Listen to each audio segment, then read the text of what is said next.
Hey guys, Trey here. Wanted to do a forecast discussion this morning on the slight risk for severe weather that is out for parts of southern Oklahoma, the Red River region down into northern and central Texas, basically from the Oklahoma City area southward to about the Waco area down in north central Texas. Has an attendant tornado threat as well as a damaging wind and hail threat. So let's get started and take a look at the data here. So we have our satellite image here. Having to record this a little bit early because I have an appointment this morning to take care of, but we do see lots of cloud cover across the region. And if we take a look at radar, we've got a big batch of rainfall that is occurring here ahead of this trough that's going to move in. We'll take a look at that in a second. But lots of rain and cloudiness across the region right now, and that might hamper surface heating today out ahead of this trough. But we should have a little bit of a sliver as the dry slot starts to impinge on the region later this afternoon behind this early batch of rain. That will give us at least enough heating, I think, in the presence of very strong forcing here, which we'll look at in a second. So while this might be concerning now, I think we will get a couple hours here behind this batch of storms to allow the atmosphere to recharge a little bit.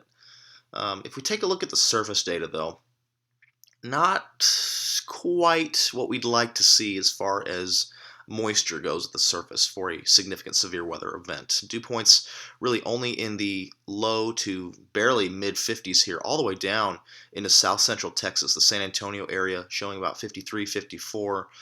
And that's pretty much the story as you go northward. A little bit of a decrease in moisture as you go into Oklahoma. Oklahoma City, 45 degree dew point right now. Mid to upper 40s dew points here across the slight risk region into the low 50s down here the farther south you go. But notice we have pretty strong, pretty decent southerly flow there at the surface. That should bring some increase in moisture across this region today into likely the low 50s to maybe the middle 50s. Might get some increase from the precipitation as well. That might sort of artificially increase dew points here at the surface, but not your typical, mid 60s to upper 60s dew points here for your significant severe weather events. But it is going to be adequate. We're not going to warm into the 80s today, so even if we just get into the low to mid 60s, our temperature dew point spreads are not going to be terribly high. So just because there's not 65, 70 dew points doesn't mean that this is going to be a total bust. Let's take a closer look here at the mesonet values in Oklahoma. This is just Oklahoma, so we can take a little bit of a higher resolution look here. You can see temperatures in the low to mid 50s across the region. Dew points are starting to creep into the 50s here in far southern Oklahoma along the I-35 corridor, but most of the region in the upper the mid to upper 40s. Again, that should increase marginally throughout the day. And again, temperatures are not going to warm substantially given this early precipitation here. Just because the dew points are not in the 60s doesn't mean it's going to be a total bust of a day. All right, so here's our trough. Here's SPC mesoanalysis. Here's our trough. Pretty potent closed circulation here at 500 millibars. Pretty strong jet streak here rounding the base of that trough. And as the day goes along, this is going to turn more negatively tilted. Jet streak going to impinge on this slight risk area here, southern Oklahoma into central and northern Texas. Let's go ahead and go down to 850 millibars. Already have a pretty decent low-level jet in place, 30 to 35 knots here across the western half of Oklahoma down into the western half of Texas into central Texas. And of course, as we get this trough to continue to traverse the Rockies, we get southwesterly flow across the Rockies, and we get pretty potent surface cyclogenesis here to the lee of the Rockies here in southeast New Mexico into the Texas Panhandle and Texas South Plains here. So, given the strength of the jet streak here, would expect there to be a pretty strong surface low developing today, and we actually already have a pretty potent surface low in place here in southeast New Mexico. 1,000 millibar low down there in right around the Carlsbad area. That's going to move east as the day goes on, and that will keep winds backed at the surface and pretty strong surface flow out of the south and southeast in place. So we will get some moistening here as that southerly flow continues throughout the day. All right, let's take a look at some soundings across the region. Here is the Norman sounding, 12Z sounding. Not very favorable at first glance for severe weather. Pretty steep lapse rates aloft here, so we do have some sort of elevated mixed layer across the region. A little bit drier, a little bit warmer air here in this sort of region. That's going to, I don't know if it'll matter a whole lot, given we have it's not a setup where we're going to be clear in the morning and we have a potential for storms to go off pretty early. We're going to have this rain here throughout the day. So later on, it might become an issue. Down by Dallas, more of the same. Pretty steep lapse rates there in this region from about just below 500 millibars down to about 700 millibars. Not much instability at the present, but we do see some semblance of warm advection here already ongoing, as we saw on our surface map. We do have clockwise curved photographs in the lowest levels. That does signify warm advection, so that is ongoing and will continue throughout the day. As far as the moisture from our source region, Corpus Christi actually 63 over 61. Yeah, and we do see a little bit of an increase in moisture just along the Texas coast there. So if this can make its way northward into central and northern Texas, questionable whether it'll make it all the way into Oklahoma, but I think down here in north central and central Texas, we might be able to get these 60 dew points up here by late afternoon, early evening. And if we get storms down here, that might be able to tap into this slightly increased moisture and allow the storms to maybe be a little bit more potent down in this region. We'll take a look at storm mode here in a second, and some other things here in a second to just kind of qualitatively determine what the radar is going to look like later. But we do see a little bit of increased moisture down here, so that might stream northward into central and northern Texas and allow the storms down here in late afternoon and early evening to become a little bit more potent. But we'll have to wait and see on that. All right, let's go dive into the models here a little bit. This is the 6Z NAM. Again, recording this pretty early, so the 0Z is not coming in yet. So we'll have to use the 6Z models here, but we have our trough here located over the desert southwest. That is going to become more negatively tilted, you can see, as the day progresses. Really goes from a positively tilted trough to a pretty potent negatively tilted trough here as the day progresses. Big time jet streak here, rotating around the base of that trough, overspreading the region. Very nice defluence here ahead of that, covering the northern Texas area. Especially northern Texas down into central Texas. You can see the wind barbs sort of more westerly here. The farther south you go, up here in the Red River region, they're more southwesterly. So nice defluence out here ahead of this trough.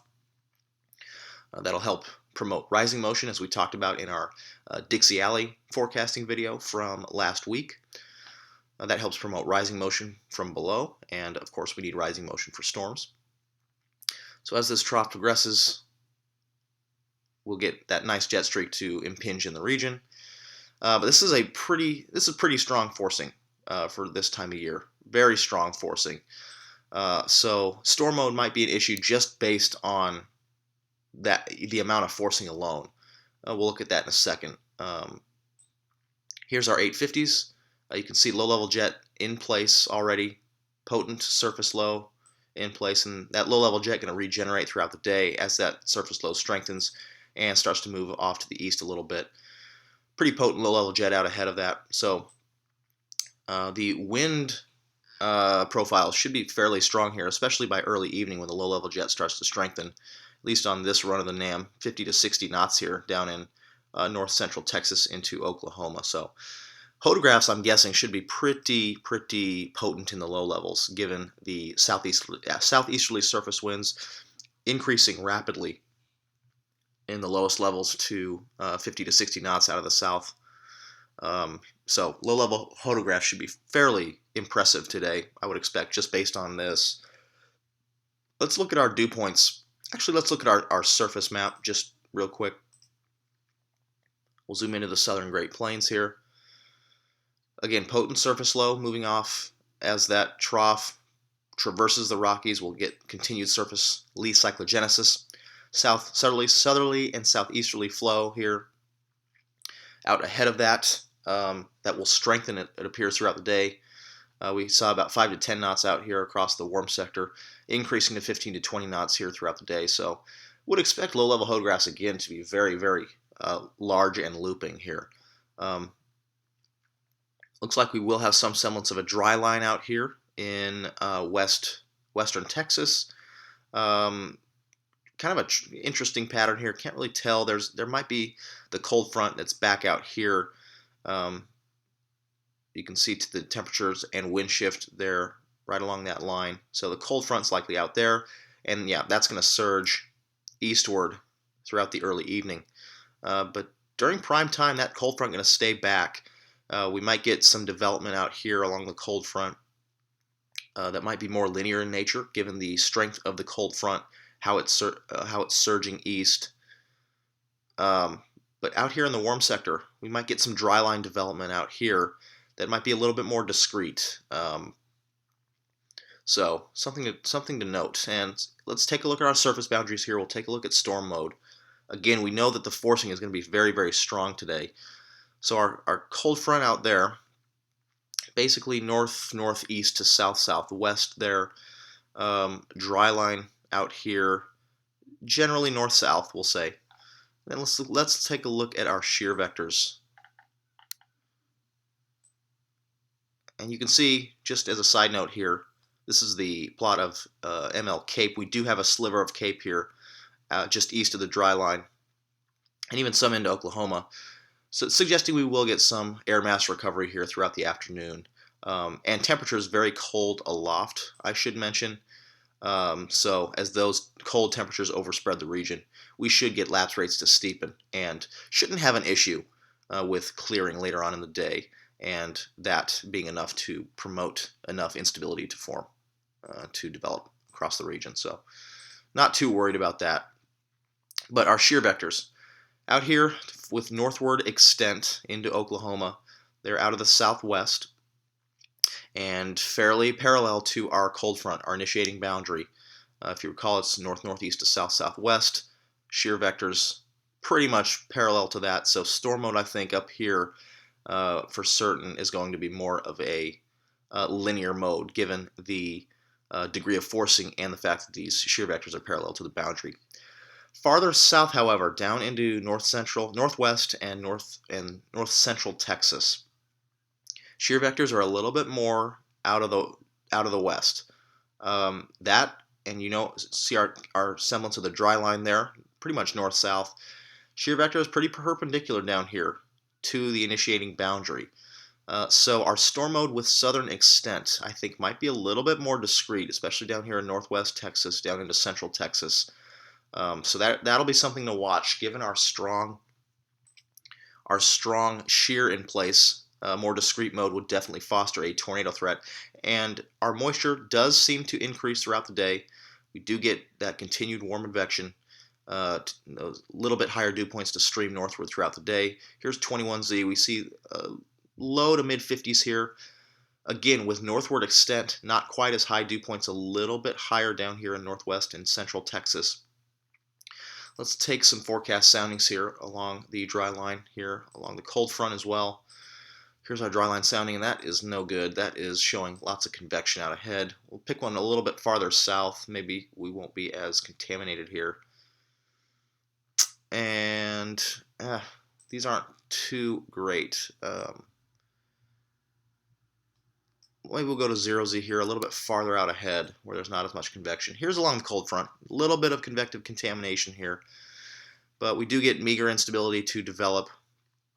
But again, our photographs are fairly large and looping here in the low levels, which is what we'd expect to see, given the surface low out of the southeast, strengthening as the day progresses. and the strengthening low-level jet throughout the day. And there you go. Here's our hodograph. This is central Texas at 0Z. You can see as that low-level jet ramps up to 50 to 60 knots there out of the southeast, out of the south, we just get these massive hodographs. So this is a little bit scary. If we can determine, if we can get a discrete mode down here, down in northwest and north central Texas, there will definitely be a tornado threat with these. These will likely be surface based. Again, instability on the marginal side, but more than enough given the degree of helicity and shear here. This looks to be sort of a classic, high cape, low shear sort of event. But cape adequate with these hodographs, definitely would expect there to be a tornado threat. Even if it's a squall line down here, there should be some embedded mesocyclones, I would expect, along this any storms that form here. So no doubt going to be, I think, a couple tornadoes down there today, given just that impressive low-level hodograph. And you can see that better moisture starts creeping in. So any of these storms that form out here along the dry line, if they can manage to remain discrete into this environment with a little bit higher moisture content into north central Texas, with these hodographs, definitely think there will be a tornado threat with those. All right, let's take a look at a few of the cams here, just to close things out here. We'll see if the 12Z HER is out far enough. Yes, it is. So 12Z HER coming out. We see that band of storms, that band of rain ongoing here in the morning. And we do get storm development here by pretty early by about 19Z, 1 to 2 p.m. here across the I-27 corridor, moving east into northwest Texas. And you can see it gets pretty messy here, pretty quickly here in the eastern Texas Panhandle, northwest Texas into southwest Oklahoma. Storm mode pretty messy up here. We saw our shear vectors a little bit more parallel to the initiating boundary up here. But again, with farther south extent, a little bit more of a discrete mode down here, down into central Texas, west central Texas. And then by 23 to 0Z, very interesting depiction here. We do get what appears to be some semi-discrete storms down here in north central Texas, down into central Texas. So very interesting here. Again, if these can maintain a semi-discrete mode, given our degree of low-level shear, these should have a tornado threat down here. I would expect, likely from the Dallas metro area southward toward the Waco, and maybe even down here toward maybe the sort of Austin area later on. And these do kind of progress eastward in somewhat of a semi-discrete configuration before they kind of dissipate here after dark. But yeah, so it does look like storm mode here is going to be an issue as far as tornado threat goes. Damaging winds would be more of a threat. Maybe some large hail as these storms get first going before they congeal into a line. Damaging hail would be more of a threat down here as well, given the more discrete mode.